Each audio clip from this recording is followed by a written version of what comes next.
ठीक है, यहाँ पे एक आपका एक्स्ट्रा क्वेश्चन बनेगा कि इसका 1750s के बाद ब्रेकअप हुआ, वो इफेक्ट क्या हुए वो ब्रेक डाउन के, तो वो यहाँ से आपका बनेगा।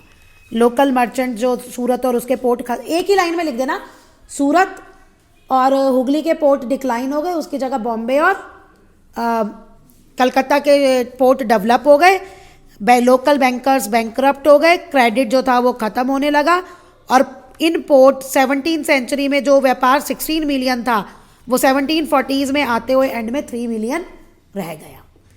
और जो हमारे ट्रेडर्स थे कुछ तो कोलैप्स हो गए हमारी ओल्ड ट्रेडिंग हाउस, और जो बचे उनको ब्रिटिशर्स के साथ मिलकर ही काम करना पड़ा। तो ये पॉइंट्स में लिख देना आंसर इफेक्ट्स का।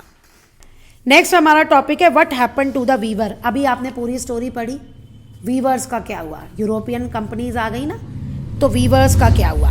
इसमें मैंने एक एक्स्ट्रा क्वेश्चन रखा है, मैंने क्वेश्चंस तुम्हें बता दूंगी, समझा दूंगी। अब तुमने पढ़ा ब्रिटिशर्स आ गए थे, ब्रिटिशर्स से आने का तुमने पहले भी केस पढ़ा है, हमारा हर जगह जाता था माल कॉटन और उसका। तो अब पहले ब्रिटिशर्स के आने से पहले क्या कंडीशन थी वीवर्स की और बाद में क्या हो गई, ये तुम्हें खुद अपना एक्स्ट्रा निकालना पड़ेगा। आएगा ही नहीं नोट्स में, लेकिन मैं कोई ऐसा क्वेश्चन नहीं दे रही हूँ, अब मैं ये पढ़ा रही हूँ। कंसोलिडेशन, ईस्ट इंडिया कंपनी जो है 1760s में जो थी कंसोलिडेट हो गई, did not initially lead to decline. एकदम उनके आते ही हमारा जो टेक्सटाइल एक्सपोर्ट था वो कम नहीं हुआ। ब्रिटिश कॉटन इंडस्ट्रीज जो थी वो अभी इंडिया में इतनी फैली नहीं थी, और इंडियन टेक्सटाइल अभी बहुत डिमांड में था। तो कंपनी जो थी वो was keen on expanding textile export from India, तो अभी वो टेक्सटाइल इंडिया से ही खरीदती थी। ओके, इसका मेन कारण ये है कि जो ब्रिटिश कॉटन इंडस्ट्री थी वो अभी इतनी नहीं फैली थी, यानी अभी इतना इंडस्ट्रियलाइजेशन ब्रिटिश में भी नहीं हुआ था। अब देखिए यहाँ पे, before establishing political power in Bengal, अब इसका आंसर 12th का, how did East India Company ensure regular supply of cotton and silk good from Indian weaver. देखो, अब आपने 8th क्लास में हिस्ट्री में पढ़ा है कि जो ब्रिटिशर्स थे उन्होंने कार्नेटिक वॉर्स लड़ी थी। कार्नेटिक वॉर्स किस लिए लड़ी थी कि इंडिया में सिर्फ ब्रिटिशर्स ही काम नहीं करते थे, व्यापार फ्रेंच, डच, पोर्तुगीज ये सब करते थे ना, तो इनको अंग्रेजों को बाहर भगाने के लिए कार्नेटिक वॉर्स हुए थे। ओके, और फिर उन्होंने सबसे पहले बंगाल पे battle of Plassey, battle of Buxar, ये बंगाल पे किया था। तो ये वहाँ से स्टोरी स्टार्ट हो रही है। कहते हैं बंगाल और कार्नेटिक वॉर से पहले ये चुभ है, तो उनको रेगुलर सप्लाई नहीं मिलती थी गुड्स की, एक्सपोर्ट बेचने के लिए उनको माल, ब्रिटिशर्स को माल, ब्रिटिशर्स ट्रेडर को माल नहीं मिलता था इंडिया में। क्यों? कारण यही है कि फ्रेंच, डच, पोर्चुगीज थे, लोकल ट्रेडर्स थे, तो उनको भी ये कपड़ा चाहिए था कॉटन और सिल्क इंडिया से। अब आपको पता है कि जब खरीदने वाले ज़्यादा होंगे तो बेचने वाले के पास ऑप्शन होता है और वो प्राइस भी अपने हिसाब से लेता है। तो वही चीज़ थी, weavers and supply merchants could bargain और try selling to produce to the best buyer, यानी जो उसे अच्छे से अच्छा प्राइस देगा वीवर को, वो उसको बेचेगा। तो एक कंपटीशन सा इस तरह से। तो ये वाला आप यहाँ से बिफोर से लेके बायर तक मार्क कर लो।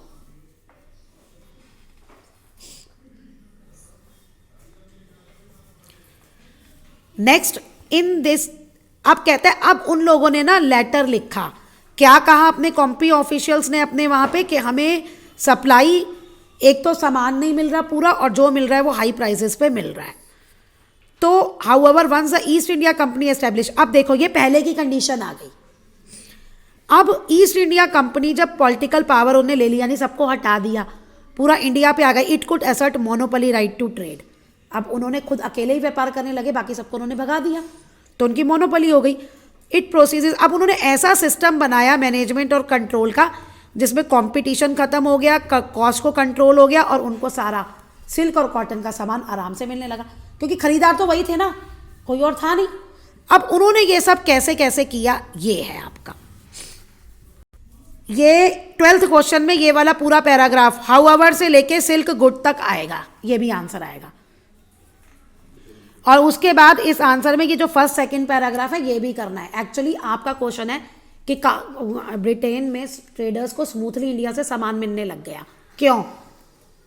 क्यों? और वो भी आ सकता है कि पहले नहीं मिलता था, तो वो आपको बता दिया कि बाकी सारे भी ऑपरेट करते थे और फॉरेन यूरोपियन कंट्रीज़ भी थी इंडिया में। तो अब देखो उन्होंने कैसे किया।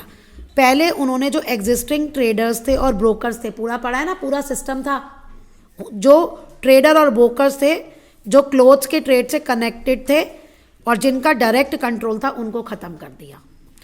और उन्होंने एक पेड सर्वेंट, यानी सबको हटा के उन्होंने एक पर्सन को अपॉइंट कर दिया, पेड सर्वेंट, जिसको क्या कहते थे, गोमस्थास, टू सुपरवाइज वीवर से भी वही कपड़ा लेता था, सप्लाई भी वही करता था और क्वालिटी को भी वही एग्जामिन करता था।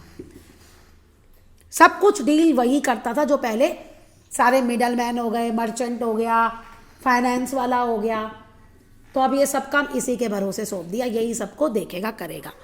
Second, it prevented company weavers from dealing with other buyers. Company ने जो वीवर्स थे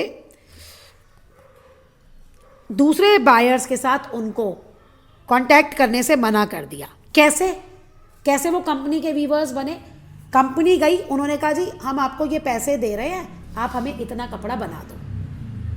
उन्होंने एडवांस देना शुरू कर दिया। One way of doing this was through a system of advances. Advance में पैसे देने शुरू कर दिए और एक बार ऑर्डर जब प्लेस हो गया तो वीवर्स को लोन दिया कि तुम रॉ मटेरियल परचेज करो और प्रोडक्शन करो। और जिन्होंने लोन लिया वो कहाँ से लेंगे? गोमथास से ही लेंगे ना, तो उनके हाथ बंध गए ना, तो वो उनके एक किस्म से गुलाम हो गए और वो किसी और ट्रेडर के पास नहीं जा सकते थे। यानी गोमास्तास से ही पैसे लिए, उसी को कपड़ा बेच दिया, और जो एक्स्ट्रा पैसे की ज़रूरत है वो लोन लिया, तो वो उनसे बिल्कुल टाई हो गया, किसी और बायर के पास वो जा ही नहीं सकते। तो इस तरह से उनको ब्रिटिशर्स ट्रेडर्स को आराम से गुड्स मिलने लग गए। नेक्स्ट आपका क्वेश्चन है, why did weavers clash with gomasthas. अब आ गया ये वीवर्स, आपने पढ़ा ना गोमास्तास हो गया, अब क्यों उनके क्लैशेज होने लगे? एज लोन, अब उनकी कंडीशन देखो, मैंने एक आपको शुरू में डिस्कस किया था ना, पहले और बाद की। अब ये बाद की कंडीशन आ रही है। अब क्या हुआ कि अब अगर आपको कोई पैसे ऑफर कर रहा है, राइट, तो आप आराम से उसे काम करके दोगे। आप जितने और अटरम पटरम काम करते हो, मतलब उस समय तो वो एग्रीकल्चर में भी थे, अपने लैंड भी प्लॉट करते थे, तो आप वो सब छोड़ के आपको पैसे मिल रहे हैं तो आप वो काम करोगे। यही सेम इंडिया में हुआ। एक मिनट।